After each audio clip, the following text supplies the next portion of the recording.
नमस्कार जी। कहानियाँ यादों की में आपका स्वागत है।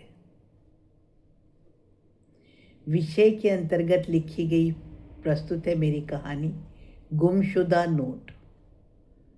रीना के पर्स में से शायद कोई नोट चोरी हो गया होगा।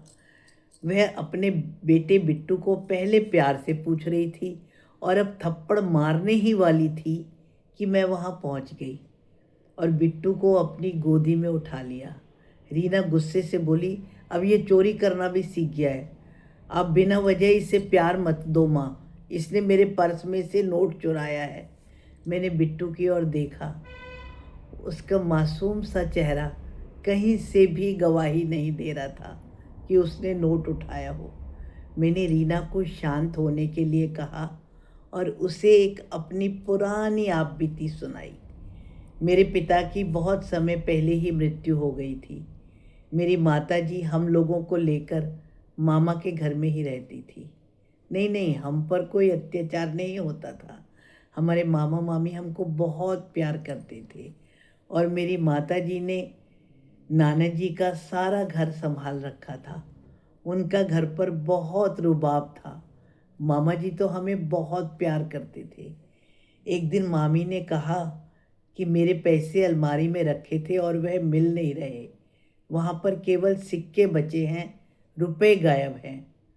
उस समय कोई नारी मुक्ति आंदोलन नहीं था, बस केवल एक घर होता था और घर में मामी के पास में वही पैसे होते थे जो किसी तीज त्योहार पर अपने मायके से लाई हुई होती थी।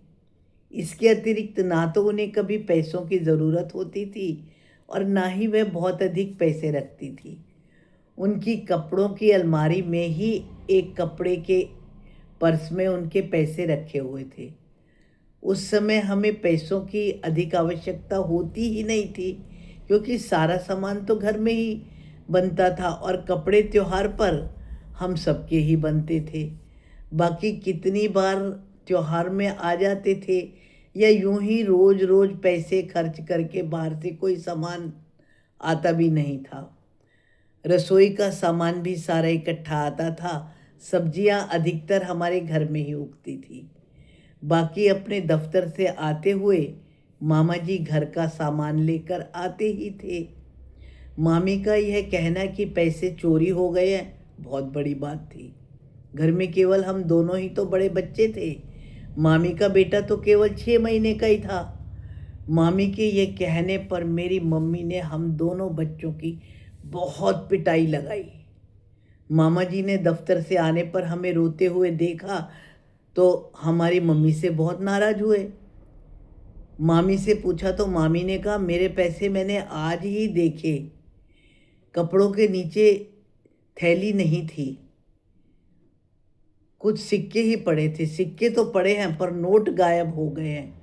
मामा जी ने कहा, अरे वहाँ तो मेरे भी कपड़े रखे रहते हैं और मैंने ही एक सिक्का अलमारी में नीचे गिरा हुआ देखा था तो उसे अंदर रखा था और वो सिक्का परसों उधर को एक थैली रखी थी उसमें मैंने ही रखा था पर उसमें कोई भी रुपया नहीं था। ये तो मैंने परसों ही देख लिया था।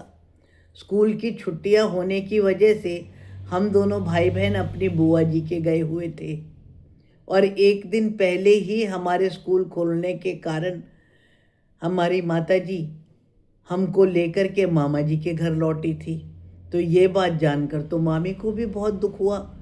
जब ये बात मेरे नाना और नानी, जो कि अत्यंत वृद्ध होने के कारण अक्सर अपने ही कमरे में बैठे रहते थे, उन्हें पता चली तो नाना जी ने कहा, घर में 2 दिन पहले मामी के गांव का ही एक लड़का जो कि उनका भाई बना हुआ बोलता है, वह अक्सर आता रहता है। कई बार वह भूखा भी होता है तो मामी उसे खाना खिला दिया करती थी।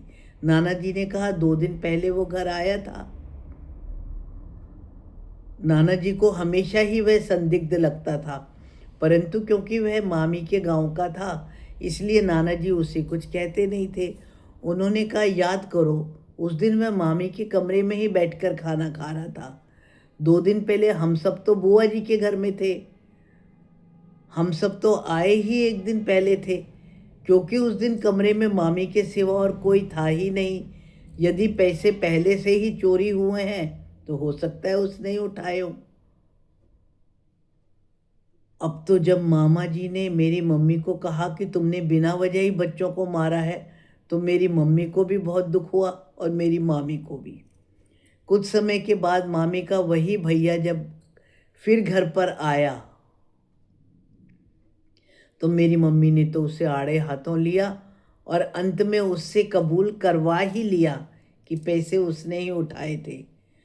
अब मेरी मम्मी को तो बहुत गुस्सा आया कि तुम्हारे कारण ही मैंने अपने बच्चों को मारा है, और वह उसे कुछ कहने को ही थी कि नानी ने समझाया, बेटा चोरी एक आदत से ज़्यादा बीमारी होती है। कई बार चोर को पता भी नहीं चलता कि वो कर क्या रहा है और क्यों रहा है। तुम्हारी भाभी के गांव का यह लड़का तुम्हारी भाभी को अपने भाई के जैसे ही लगता है। अब जब इसने कबूल ही कर लिया और माफ़ी भी मांग ली तो अब कुछ मत बोलो। हाँ, इस पर से अब हमारा विश्वास ज़रूर उठ गया है, और इसलिए अब ये जब भी आएगा बैठक में केवल तुम्हारे नाना जी के साथ ही बैठेगा। वहीं बहू रानी इसके लिए चाय पानी लेकर आएंगी। मैंने फिर रीना को कहा, मेरा तो ख्याल है कि बच्चों को डांटना बेकार है, पहले ध्यान से देखो। हो सकता है वे नोट कहीं और मिल जाए तो तुम्हारे को ही बहुत आत्मग्लानि होगी। बिट्टू तो कई बार मेरे साथ भी रहा है, और मेरे सारे पैसे तो बिट्टू के सामने ही पड़े रहते हैं, उसने तो कभी नहीं उठाए। तो यह पैसे आज क्यों उठाएगा? तब तो रीना चुप हो गई। शाम को जब विकास, रीना का पति, वो जब घर आए तो उन्होंने बताया कि एक कुरियर को पेमेंट देने के कारण उन्होंने ही रीना के पर्स में से पैसे निकालकर कुरियर वाले को दिए थे, और उन्हें वो बताना भूल गया था। मोबाइल में चार्जिंग ना होने के कारण वह ऑनलाइन पेमेंट भी नहीं कर पाए थे। अब तो रीना को बहुत शर्म आई और उसने मुझे बहुत धन्यवाद दिया कि आपके ही कारण मैंने बिट्टू को कुछ नहीं कहा, अन्यथा मुझे भी बहुत आत्मग्लानि होती। इसलिए कोई भी नोट गुमशुदा होते ही सबके ऊपर में शक करना ठीक नहीं है।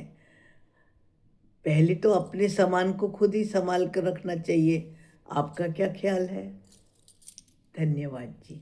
मेरी कहानी पसंद आने पर आपके मन में कोई भी विचार आए तो कमेंट्स द्वारा सूचित करें।